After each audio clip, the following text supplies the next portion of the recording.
Fake news, fake news, fake news. Hostile media effect.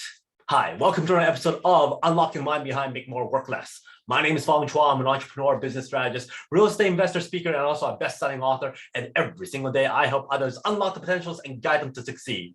Today on Unlocking the Mind, we talk about another cognitive bias. And the reason why I have this show is because the better we understand how our minds work, the better we are able to make better decisions and build stronger relationships and avoid certain cognitive traps.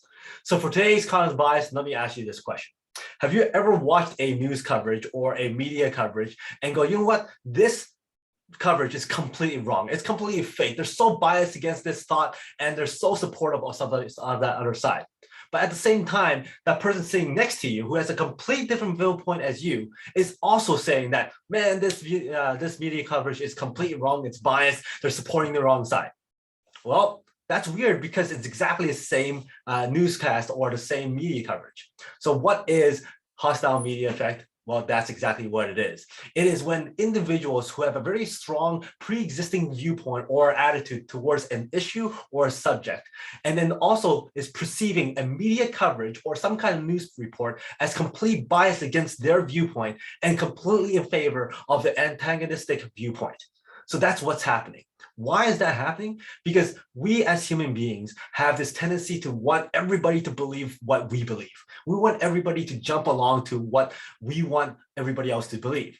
So therefore, we are looking for reasons why certain people are against us, and we're going to call them out on it. It's kind of like confirmation bias as well.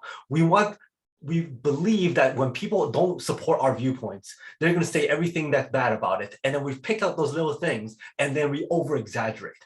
And when it comes to confirmation bias, if we believe that this newscast is not supporting our side, everything that they say that is against us, we will pick out and say, oh, they're biased. Oh, they're biased on that. Oh, they're wrong on that. And then we over exaggerate how important that information is.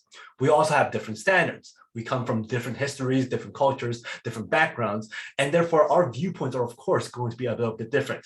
And finally, we're very selective. Like I said, we select all the information that we believe is completely off, and we over exaggerate how biased that is.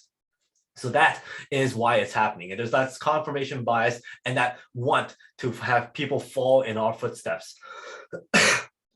So therefore, what also happens is that when it comes to the media, it's getting harder and harder for us to actually believe the stuff that the media says. Why is that? Because in this day and age, all these newscasters, all these news channels and outlets are actually sponsored by certain places or certain companies and certain brands. And those brands and those people who run those companies have their narratives and their viewpoints and their beliefs and their values. And if they don't support what we support, then we are basically saying that, oh, wait a minute, this newscast or this information could be biased because these people are sponsoring them.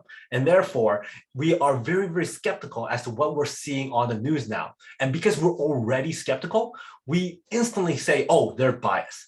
And that's why even if other people have different viewpoints than us, they would also say the same thing and say that, oh, that newscaster or that news report is completely biased or it's fake. So that is the hostile media effect. And it's something that's really, really difficult to kind of navigate around other than really doing your research, taking a step back, bouncing ideas off each other, kind of take that emotion away and really just try to listen with a very open mind and a very open heart as well. Because sometimes when we're so emotionally engaged with something, it's very hard to think things through clearly and also think things through very calmly as well. So to avoid that media effect or that hostile media effect, we have to kind of just have an open mind and be able to kind of listen to all the stuff that's actually being said. Nothing's ever going to be perfect. Nothing's absolutely going to be 100% supportive of what you're going to say. And therefore, you just have to gauge and balance out what is true, what isn't true, what is biased, what isn't biased, or maybe it's just information as a whole, and then you take it with a grain of salt. So that is the hostile media effect. Hope you enjoyed this episode. And if you did, go back and watch some of my other episodes on Unlocking the Mind. And if you like Unlocking the Mind, we have a lot of shows, the Peak Potential Success Show, the Master Mind Bites, and of course, the Make More Mind Bites that's up every single week. So until next time, thank you very much for your likes, supports, and your comments. I love seeing those comments. And until next time, today, Today is the day to lock your peak potential. I'll see you later.